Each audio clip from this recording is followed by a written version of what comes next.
પહેલાં તો એવું કહીશ કે ભારતીય જનતા પાર્ટી એ અન્ય પાર્ટી કરતાં આખી ડિફરન્ટ છે.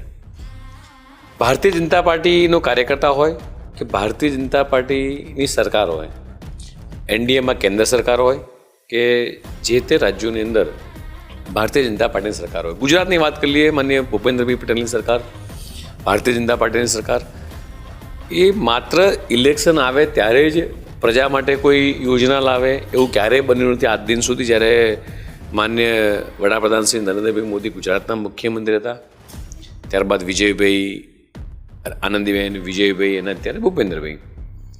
અને એવી જ રીતે પ્રદેશ સંગઠનના હોય કે જિલ્લાનો કે મંડળનો કાર્યકર્તા એ માત્ર ચૂંટણી આવે ત્યારે કામ કરતો એવું નથી હોતો. અન્ય પક્ષોની જેવું માત્ર ચૂંટણી આવે ત્યારે આવવાનું, ચૂંટણી જાય ત્યારે જતું રહેવાનું, એવો ભારતીય જનતા પાર્ટીનો કાર્યકર્તા ક્યારેય ના હોઈ શકે. એ સતત એ સરકારની કોઈ પણ યોજના, એ મેં હમણાં પહેલાં કીધું એમ કે ભાઈ અંત્યોદયની વિચારધારાવાળી પાર્ટી છે, એકાત્મ માનવવાદની. એ ભારતીય જનતા પાર્ટીમાં આ એકાત્મ માનવવાદના દર્શન દેખાય છે કે કોઈ પણ સરકારી યોજના આવી તો એ છેવાડાના વ્યક્તિને મળે છે કે કેમ, એને લાભ મળ્યો છે કે નથી મળ્યો. એટલે સતત 365 દિવસ પ્રજાની વચ્ચે રહેવાવાળા કાર્યકર્તા છે અને સરકાર છે.